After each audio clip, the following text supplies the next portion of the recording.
El estereotipo de vampiro que conoce la mayoría es el europeo, de Transilvania, por ejemplo, y que encima está tergiversado y caricaturizado por el cine y otras expresiones modernas.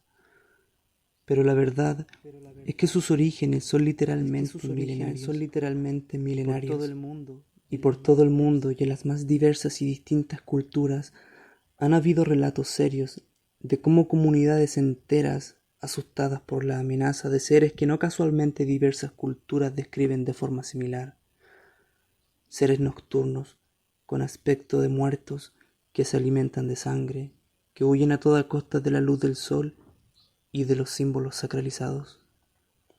Vampiros, un término probablemente de origen eslavo que significaría sanguijuela o chupasangre. En lugares como en países célticos, africanos, incluso en México o en el sur de Chile, solo por dar unos ejemplos, hay relatos antiguos de este tipo de fenómenos. Por esto es que les pido que no predispongan sus oídos a una caricatura vampiresca, porque no lo es. Hay un montón de cosas extrañas y oscuras que han acechado a nuestros ancestros desde hace milenios, y aunque algunos les nieguen credibilidad, sus relatos, como mínimo, merecen respeto. En un Santiago del año 1893, época marcada por la pobreza y la brutalidad en la brecha de las clases sociales, ocurre un hecho que ha quedado en los archivos históricos de la capital y sucede en Recoleta, en la localidad de Cerro Blanco. Un hecho olvidado e ignorado por la mayoría de nosotros, pero que a través de la narración pretendo acercarles y adentrarlos en un evento ocurrido en un lugar tan familiar y cercano.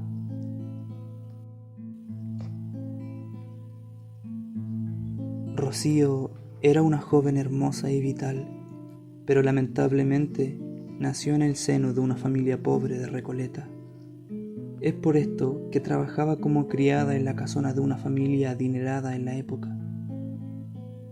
Y aunque ella tenía a su prometido, Roberto, también de origen pobre, siempre miraba con añoranza y pasión a Manuel, el joven hijo de sus patrones, quien literalmente podría darle todo lo que ella deseaba, pero bien sabía ella, Rocío, que solo era un deseo inalcanzable.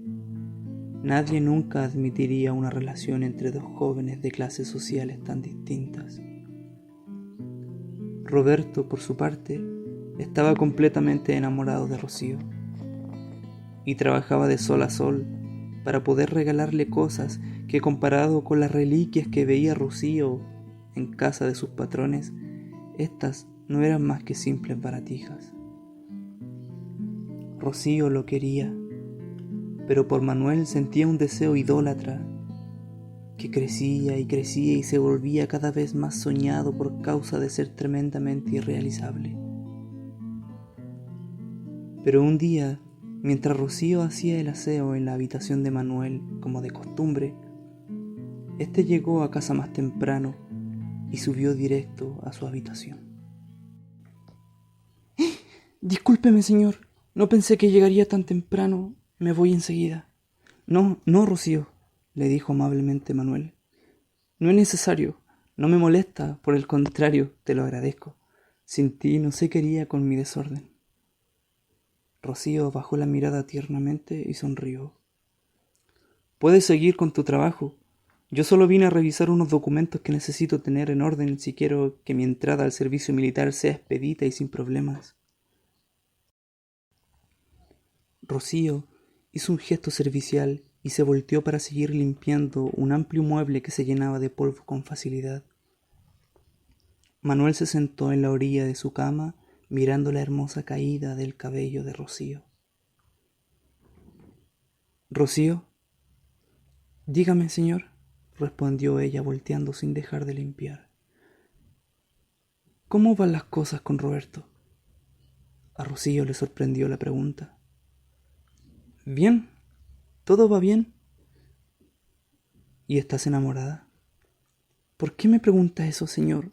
Rocío, por favor, dime Manuel. Rocío se detuvo y se quedó mirándolo con el plumero en la mano.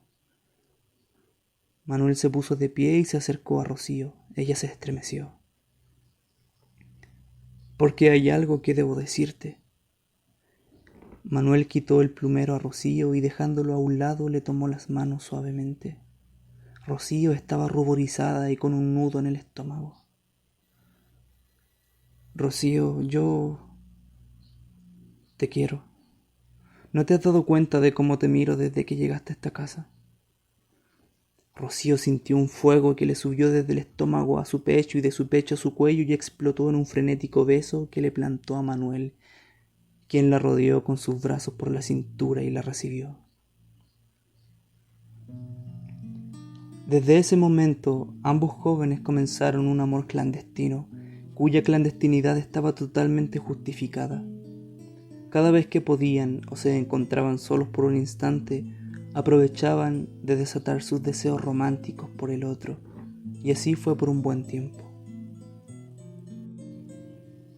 Pero Rocío, llevada por un sentimiento de culpa quizás, un día se reunió con Roberto, a quien ya traía carente de su atención y cariño, y le dijo que no quería continuar su relación con él. «¿Qué? ¿Pero por qué, Rocío?», preguntaba el joven con los ojos llorosos y sujetándose el pecho como si hubiera recibido una puñalada. «No te puedo decir, Roberto, pero no es tu culpa. Perdóname, perdóname». Y Rocío se alejó corriendo. Como estas cosas son difíciles de mantener completamente ocultas durante mucho tiempo, llegó a oídos de Roberto el rumor de que su Rocío tenía un amor furtivo con Manuel, el joven hijo de los patrones de Rocío. Entonces le hizo más sentido la decisión que tomó Rocío de dejarlo. Y esta nueva noticia caló tan hondo sobre el ya derrumbado corazón de Roberto que apenas unos días después decidió quitarse la vida. Poco tiempo después, Manuel fue llamado al servicio militar en el norte. Aprovechó su última temporada en la capital para encontrarse aún más seguido con Rocío, pero siempre como amantes clandestinos. Aquí es donde empiezan a ocurrir los hechos extraños que hacen destacable esta historia. Hechos que se conocen gracias a la misma Rocío, que fue quien relató lo que le había pasado, sumado a los testimonios de la gente que estuvo cercana a los sucesos. Poco tiempo después de la partida de Manuel al norte, Rocío comienza a tener sueños extraños. A mitad de la noche, se le aparecía Manuel en su habitación. La venía a buscar para llevarla al cerro que estaba allí cerca, el Cerro Blanco. Y allí revivían su amor y sus pasiones hasta que ella despertaba al día siguiente, en su cama, con una sensación extraña, y recordaba el sueño muy vívido, en el que sentía su voluntad completamente anulada ante la seductora invitación de Manuel. El sueño comenzó a ser reiterativo, y le llamaba la atención a Rocío la insistencia de Manuel en dirigir sus besos por su brazo hasta su muñeca, donde la mordía y succionaba suavemente, mientras Rocío seguía embrujada, sin voluntad y con una ardiente pasión en su cuerpo. Pero una mañana, Rocío se estremeció cuando se descubrió marcas en el brazo, en la misma zona que Manuel por las noches la besaba y la mordía. Además de notar que al día siguiente de sus oníricos encuentros, amanecía cada vez más pálida y cansada. Rocío creyó que aquellos sucesos ocurrían en su sueño, hasta que una noche, vecinos que por alguna razón estaban despiertos afuera de sus casas en altas horas de la noche, vieron la silueta de un hombre que bajaba del Cerro Blanco cargando en sus brazos a una somnolienta mujer, y cuando fue sorprendido, dejó el cuerpo de la joven en el suelo y desde el cerro la gente cuenta que lo vio correr dando largas zancadas y cruzar hacia los mausoleos del cementerio general, donde se ocultaba. Fue entonces cuando se encendió la alarma en la comunidad de Cerro Blanco. Y cuando Rocío contó los detalles de lo que le había estado pasando, nadie tuvo duda de que se trataba de un vampiro.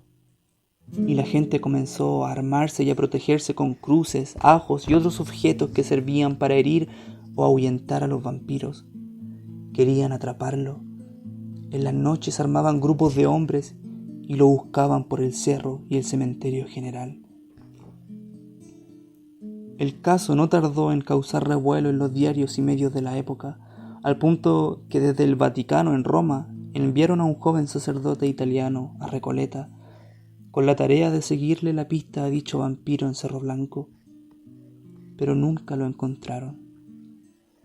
Se supo también que Manuel, poco tiempo después de irse al norte, había fallecido en un ejercicio militar. También se supo que el suicidio de Roberto no había sido solo para huir de su dolor, sino que había contactado con unas machis que le habían contado que mediante el suicidio había una forma de reencarnar en un ser nocturno para llevar a cabo deseos que en esta vida le fueron arrebatados. Esta historia es verídica. El vampiro de Cerro Blanco, en 1839, que fue quedando en el olvido de las memorias colectivas, pero que da cuenta, como un elemento más en la amplia recopilación de estos fenómenos, que hay cosas extrañas y oscuras que sucedían, al parecer con más frecuencia en épocas antiguas, pero que esto no significa que sean falsas, ni significa que no seguirán ocurriendo.